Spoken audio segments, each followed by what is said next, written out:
The grocery store felt strangely silent that night. The low buzz of freezer sand, the soft crinkle of chip bags echoed through the empty aisles.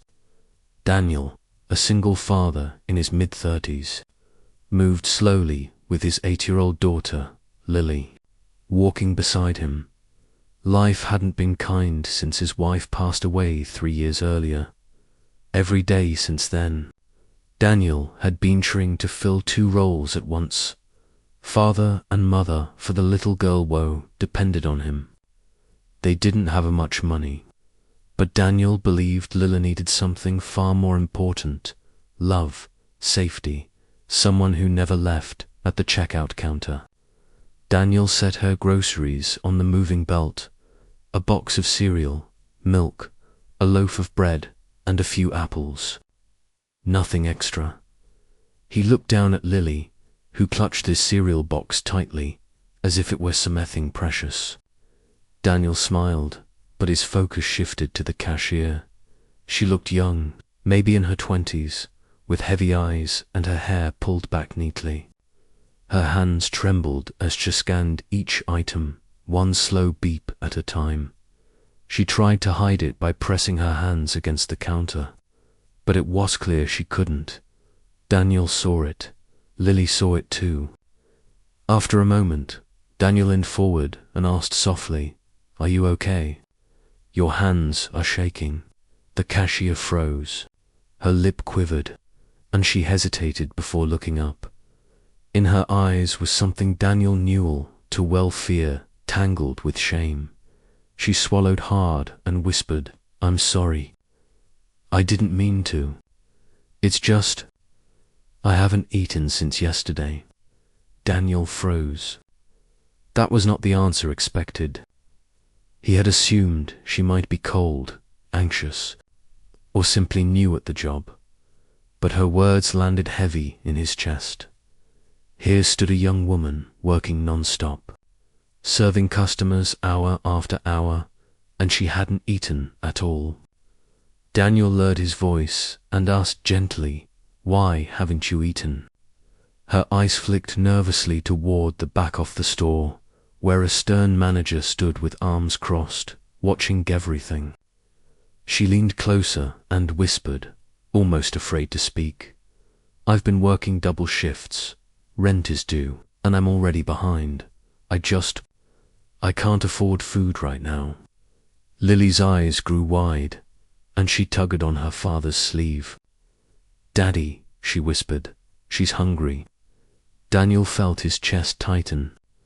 Memoriesh tried to forget, rushed back the months after his wife passed away, standing in his own kitchen, counting change, wondering how to make $20 cover food, gas, and school lunches. That helpless, sinking feeling returned, and he knew he couldn't just walk away.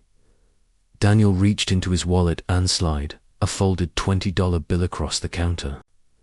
"It's not much," he said quietly, "but please, buy yourself something to eat when you get a break." The cashier's eyes widened in shock. Her hands shook even more as she pushed the bill back toward him. "I can't," she whispered. "I'll get in trouble if they see me taking money." Daniel paused, thinking fast. Then he grabbed a candy bar from the display and placed it on the counter. "Ring this up for me," he said calmly. She scanned it. He paid, but instead of putting the candy bar into his bag, Daniel slid it back across the counter and left it sitting right in front of her. "That's yours," Daniel said firmly. "No one can stop you from eating something I paid for."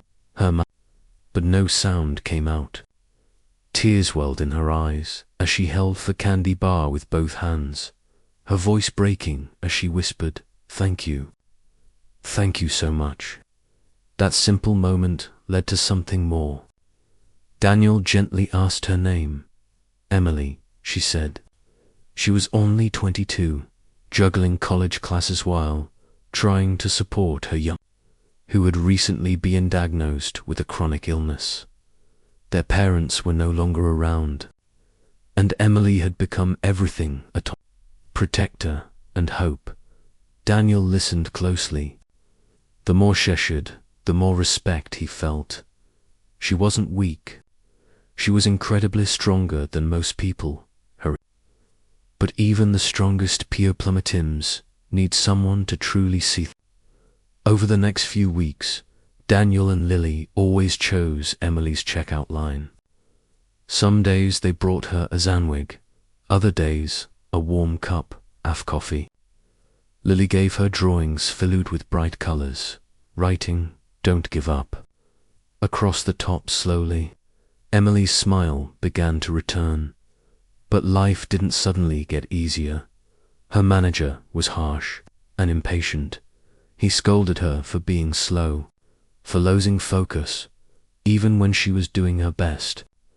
One afternoon, Daniel Hardim, yelling at her in front of Emily, stood frozen, tears shining in her eyes, gripping Thekenter like she might collapse.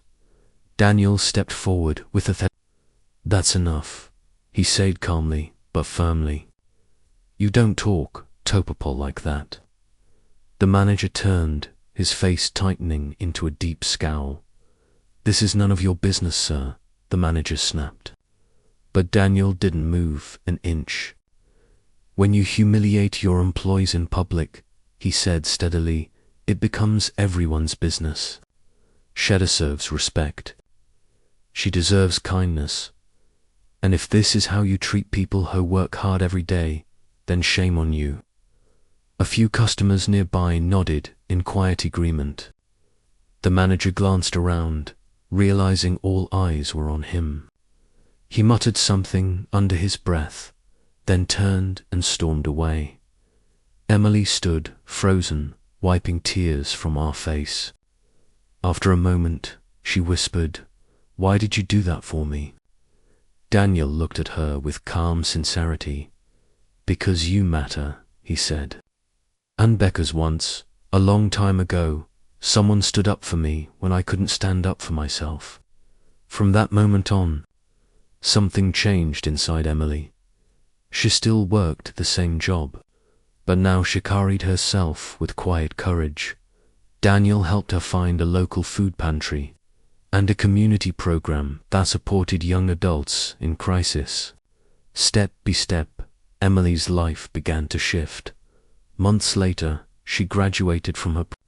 At the small celebration, Daniel and Lily stood front and center, cheering louder than anyone. Emily wrapped them both in a tight hug, tears streaming down her face. "I wouldn't here if you hadn't cared," she said. "You gave me hope when I was ready to give up." Daniel smiled gently. "No, Emily, the strength was already inside you. You just needed someone to remind you." That night in the grocery store became more than a memory. It became proof that one act of kindness can change a life forever.